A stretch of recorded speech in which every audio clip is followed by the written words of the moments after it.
Today's guest is the Cardinals 2024 11th round pick, Jon-Jon Gazdar. Jon-Jon spent the last two seasons at Austin Peay State. In 2023, he batted .308 with 3 homers and 35 RBIs.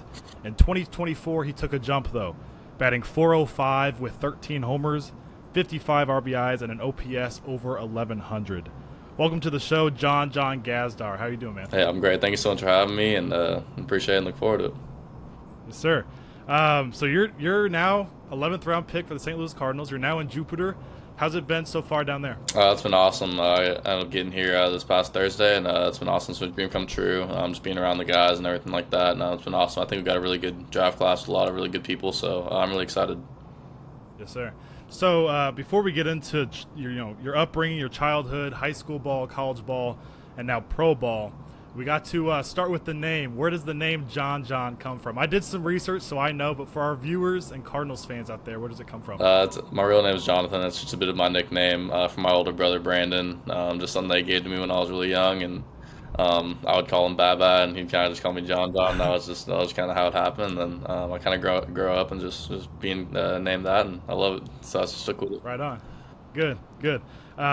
Childhood. You grew up in California. Tell us about your upbringing a little bit, your family, brothers, sisters. Where did baseball really start for you? For me, it's always been a part of my life. I had 2 older brothers, Brandon and Christian, and so they're 6 and 8 years older than me. So I was always just looking at them through a bigger lens, and they're also both playing as I was growing up. So pretty much as soon as I can really remember, and as soon as I could walk, I was starting to play and just kind of just follow their lead, honestly. And so I'm really grateful for them. They've always been my role models and also my best friends along the way. And then my mom and my dad, Terry and Michael, they're a huge inspiration to me as well. I grew up in the Bay Area, and I've stayed there my whole life, and up until I went to school out in Austin Peay. And then so really I've just always been around the game of baseball, and really just been around it and just kind of revolved my life around it. And so it's just always been a focus of mine and my main passion. It seems like you have a pretty good relationship with your parents. Your mom followed us on Instagram the other day, so she's connected. So that's really nice. Coming out of high school, though, I asked the same thing to Ryan Campos the other day. I'm going to ask it to all the draft picks, so I think it's a very necessary thing to know. What did the college scene look like? Were bigger schools looking at you? Were you more kind of just making your way up? How did that look like? No, so I really didn't get too many looks out of high school. I ended up going to San Jose State for my first year coming out of high school. I ended up redshirting there. I was coming off the COVID year, and that was a shortened season because actually about half the team ended up getting COVID right before the season started, like our opening weekend. So we were supposed to start up February 18th or 19th, whenever the regular season was supposed to start, and then we didn't start until later March, and then so I ended up redshirting that year, and a good amount of players ended up redshirting as well. And then following that year, I ended up going to Chabot College, a junior college, back out there in the Bay Area, about an hour away from where I'm from originally, and so I did the commute every single day and was grinding that out. And then so coming out of there, I also wasn't really getting too many looks, especially from schools on from the West Coast. And then so I was just talking to a few schools out more in the Midwest and just out that way. And so I was actually getting recruited to Evansville.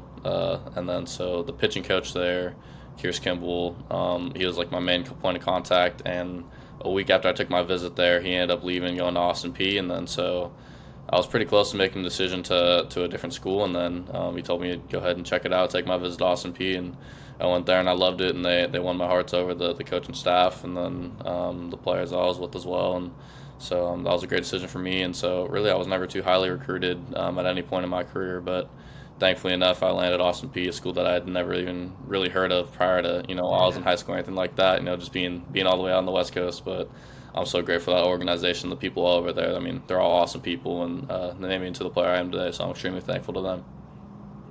We're going to dive into your college career here in a second, but being at Austin Peay for only 2 years, how was your experience like there, and were you happy with making that decision?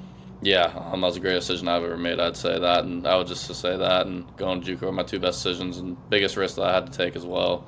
But it was amazing. I love my time at Austin Peay. I mean, that's the most electric coaching staff in all of college baseball. I'll say it proudly and say it without a doubt. I mean, you got 5 young guys that are all really, really good, and all players, coaches to a T, and they're just awesome. They do a great job of creating a player's environment and just creating an environment that makes the players want to show up every single day and want to give their all. And so That was everything I wanted and I needed at that time, and I developed a lot as a player, and not only as a player but as a man as well. So I'm extremely grateful for that organization and all my teammates over there. I think with baseball more than any other sport, you get so many different paths to the league. I mean, you being an 11th round pick, we have other guys, J.J. Weatherhold, who obviously was a huge name throughout his whole high school and college career. I love the baseball. I mean, NBA has 2 rounds, baseball has 20, and it was 40 before they cut it down. So Right. all these different guys, I can name 10 guys right now for the St. Louis Cardinals that got drafted past the 10th round. Right. So it's just a matter of getting in and grinding your way up. As I mentioned, though, at Austin Peay, 3 homers your first year there, and then 13 your second year. I also saw a stat: 41st in Division I when it comes to toughest to strike out. 1 strikeout every 10.7 all around up, 11 at bats. Where does that approach come from? Because Ryan Campos was kind of the same deal. Guys just didn't strike out. So in an era where power is everything now, where does that approach stand for you? Where did it come from? I would just say it's always kind of been something that I would say is part of my game. I've always just never been a fan of striking out and never wanted to give the pitcher that credit, honestly. I mean, so it really just started back when I was in high school. But I would say that 2-strike approach definitely got better as I went to junior college and at Austin Peay. And then so I'd say at every single school I've been to, that's really been a big emphasis, just the importance of being gritty and grinding out at bats and not being an easy out with 2 strikes, just being able to be aware of what the pitcher's trying to do to you at all times, and especially when they're ahead in the count. And so I would say that's kind of something that's kind of been a part of my game for as long as I've played, but that's definitely something that was definitely a focus as well at my other colleges as well. And at Austin Peay, they did a really good job of just teaching us some importances of just and just kind of just the mindset. We just talk about getting in the fight and just never being easy out and just fighting for you're not only fighting for yourself to get on and be a tough out, but you're just doing it for your teammates and your coaches as well. And with power, like I said, being such a huge thing in the game today, more than ever before, kind of the launch angle approach and exit velocity and all that, how do you balance that approach and trying to hit for some extra bases as well? I would just say knowing the difference of the times and the at-bats when you're trying to go get someone, maybe get your ace swing off a little earlier in the count, maybe if you're ahead in the count or if you know that your pitch is going to be coming. So I would just say that, and then I would say, like, as a hitter, I'm naturally much more of a line drive approach at all times, but there definitely are some times where maybe I'm trying to slug a bit more, and it just kind of depends on the situation. I'd say I'm very big into situational hitting and knowing the times to get my best swings off versus the times where I need to either take my knocks or move a runner over or whatever the situation may call. But I would just say understand the situation is the biggest key there. But you had a huge power surge in your 2 years there. So what happened during that off season to go from 2 homers to 13? If you do the math on it, that's almost 35 homers in a whole 162 game season. So huge difference. Where did that? What happened that off season? Really just grinding. Honestly, that's the biggest thing. Understanding who I am as a hitter would also be the other thing as well. I really learned some other mechanical cues and just learning how to keep my weight just a little bit more on my backside. I felt like my first year. I also just didn't get my A swing off as well as often as I did my second year, and I just think understanding who I am as a hitter and knowing when to get my best swings off definitely made a big difference. And then also just learning how to pull balls in the air and just when to do that, and knowing the situation of when to focus on that and when that would be my focus definitely made a difference. And that, along with, of course, getting stronger and understanding my body and understanding what I do well as a hitter, I would say my summer up on the Cape after my first year at Austin Peay definitely made a big difference as far as helping my eyes and just helping me face better competition and learn how to take advantage of each at bat and not giving any away. And I would just say it all just led and kind of came together, and definitely I would say it just showed within my second year at Austin Peay. I've done some research on you. I've watched some highlights. I see a little bit of swag in your game, Jon-Jon. Where does that where does that come from? But also, how would you describe yourself to Cardinals fans? I would describe myself as a gritty player, and you're gonna get your all out of me every single game. I'm gonna empty the tank. I'm gonna give my all. And I'm a competitor. I'm a really fierce competitor, and I love to compete. I love to pull for my teammates. That's another big thing. I would say I'm very team oriented. And what was the first question? I apologize. I was just asking where does kind of that That was swag. swag come from? Yeah, yeah, I would just say, if anything, it's more a confidence thing for me. I would say yeah. ever since I've been a kid, my two older brothers have been really big on just teaching me their lessons and things that they know. And so I would say from a really young age, my brother Brandon was really, really big on the mental approach, and he would talk to me a lot. I mean, they were both junior college players as well, so they had to grind it out. And so I would say really just from them starting from a young age, they really taught me the importance of just really just playing my best efforts and making sure that I'm focused on myself as far as like not comparing myself or tearing myself down, comparing to other people. And I've always kind of been one of the smaller guys in the team. They told me, just stay true to myself and stay true to my work and trust all of that. And then they said it'll all pay off eventually. And I'm really grateful to them. And I would just say those same kind of key points were also emphasized in my other schools as well, throughout high school and throughout college and throughout all that. Because it was kind of the same thing there. I was never the biggest guy out there, and so they always just told me to just play my tail off and just give it my all. And then at the end of the day, I'll never regret it. And I absolutely, Yeah. I'm really thankful to them. No, confidence is huge. That's a huge topic that I talked to our first guest, Abby Hoff, about. I mean, if you don't have it, you're kind of screwed from the jump there. Sure. But moving forward here, draft day. I talked to Ryan about it. Different round, different path. Like we mentioned, being 11th round pick. Take us through the day. Watch party, not watch party. How did it all go down? I was just with my family. No big watch party, but I was with both Yeah. my parents and my two brothers, and so we were waiting on day two, and received a few calls there, and then I just told them, like, hey, don't get too excited if I get any calls, because there's going to be offers, of course, but nothing that'll be set in stone. And so I waited for day two. I would say I was expecting my name to be called then, and didn't hear it, but I was just kind of waiting around, and then I just knew after the first day that I wasn't too worried, and I knew God had a plan. And so I went to bed pretty confident, knowing that I felt like I would get an opportunity and everything would work out. And I was extremely grateful to the Cardinals for picking me up, the first pick, and so I obviously didn't have to wait around for as long in that third day as I did for the second day. So I'm really grateful to them, and really it happened pretty quick. I believe it was the seventh pick of the draft of the day for the third day, and so really I was just waiting around, and then once I got the call and saw the selection, just kind of not celebrated, but just was happy with my fam and just got to give them hugs and all that, and so it was a dream come true for sure. Kind of backtracking a little bit. When did it all become a reality for you? When did it click? Like this could actually happen. I could be in the major leagues. Truthfully, I mean, not to sound arrogant, but I mean that's something that I've always believed in and I've always worked hard for. I mean, truthfully, I've never played any other sports or had any other types of jobs like that, and so really ever since high school, that's been something that I've always been trying to dream of and trying to accomplish. And I've always just kind of felt like I've got to take things one day at a time. And I knew my path wasn't going to be the straightest path or the easiest path, of course. And so obviously after leaving my my first 4 year at San Jose State and then going to junior college, at that point really the goal for me was really just trying to go to Division One. And then same thing there. I mean, once I got to Division One again at Austin Peay, it was really just trying to focus on taking things one day at a time. And I would say maybe like the real opportunity started to click. I would say maybe after my first year at Austin Peay. I knew I'd had a solid year, and or nothing crazy, but I'd had a solid year, and so I just figured I'd just keep my head down, keep working, and just see what happens, and whatever happens. And so I'm really grateful that everything worked out, and really grateful that I get to live out my dreams now. I wouldn't call that arrogance. That goes back to the swag and confidence kind of topic we were talking about. I mentioned at the very beginning you being down in Jupiter now. You kind of talked about it a little bit, but I guess elaborate a little more. Meeting the guys. You talked about it being a really good draft class. Another 6 of them are going to hop on here in the next coming weeks, so I can't wait to meet them. But what have you guys been doing? Is it more like a evaluation? Is it more of a get together? How does it all work?